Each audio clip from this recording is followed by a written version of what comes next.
This is C-Level Leadership. I'm Darren.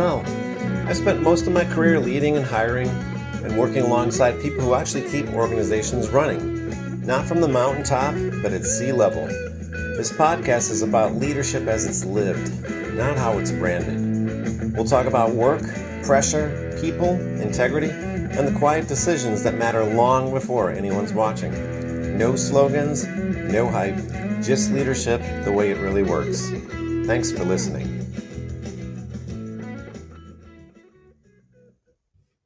Hi, welcome back to another episode of C-Level Leadership. I'm Darren Mel, average human being and people leader for over 20 years. You know, as I'm getting started in this new journey of talking to you all about leadership and trying to get some insight of what you all think about it, you know, last year in my bio, I mentioned that I wrote a lot of books and sort of put my thoughts down. And I also understand that nobody knows who the heck I am. And so, you know, when I think about it, in order for me to give friendly advice on leadership, the one that you trust from a good friend, I think it's important, and I'm sure you're probably saying, what gives this unknown Gen Xer the right to and credibility to give me leadership advice or even have a podcast? And that's a great question. And so I wanted to talk about my pathway and also hear, what was your journey? Most of us don't wake up. I got a bachelor's and a master's degree in a health-related field, and my pathway to sales was much different. But, you know, when you think about a career, you know, scientific research is, if I talk about my story, scientific research has shown that even in our early 20s, most of us, our brains are not even fully developed. And I say to that, now that I'm in my late 50s, I wish my brain was more developed.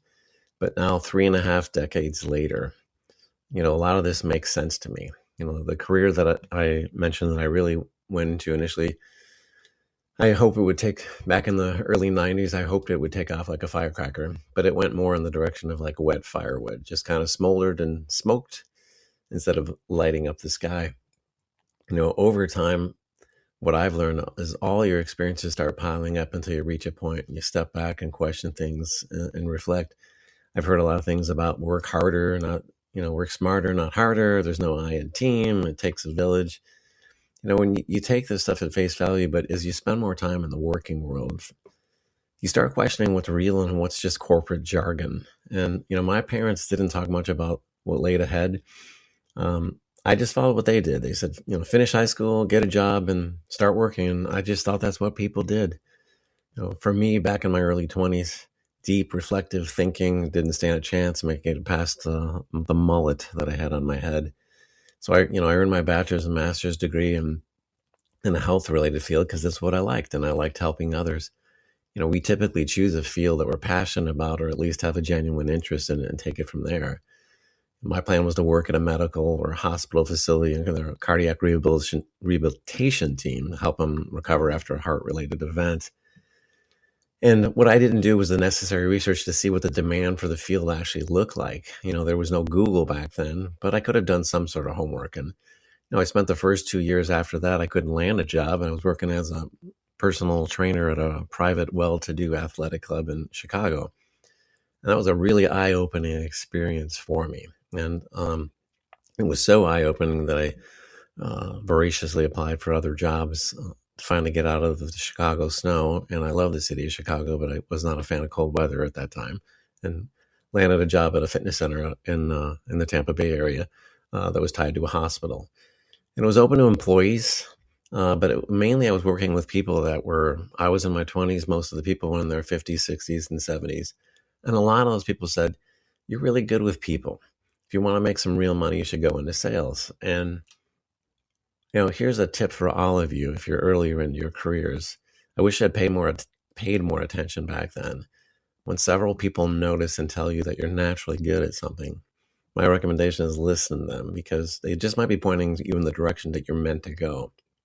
You know, I stayed in that position for 5 years, and I met my wonderful wife of 29 years there. And you know, we got married in 1997. She had a son from another marriage who I adopted several years later when he turned 18.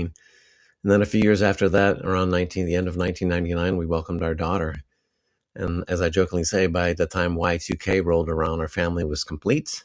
and we were completely broke. So at that point, I didn't have any career plan, never thought about mentoring, networking, or leadership or anything. I just figured I just showed up and worked hard, and someone would tap me on the shoulder and give me a larger bucket of money. And yeah, that never happened.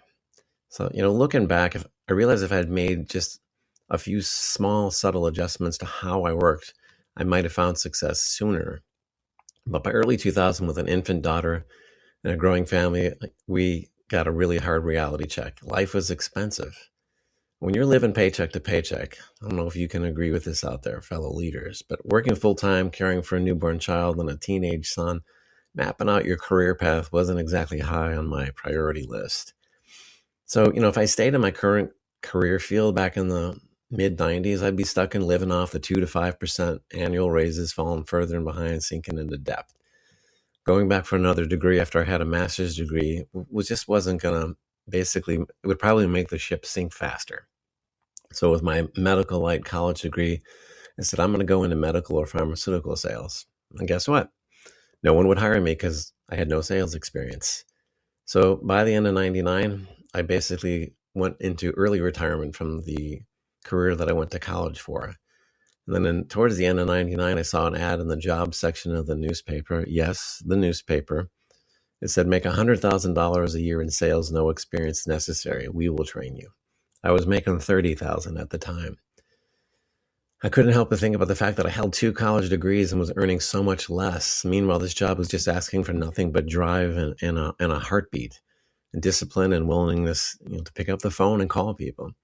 I didn't have any fear of making calls. That wasn't the problem. My biggest fear was being able to be successful enough to make up for the $25,000 a year that my wife was making, who was not going to make that anymore because we made the decision for her to stay home with our daughter, because after they took the daycare expenses out, I'm sure many of you know, there's not much left of your paycheck after employee daycare is taken out of there.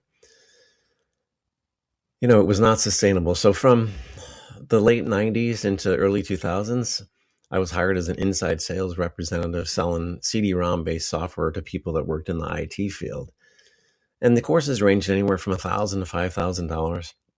And we sold it based on a return on investment, because most of the people in the IT field could get a $10,000, $15,000, $30,000 raise if they passed a certain Microsoft or Cisco certification.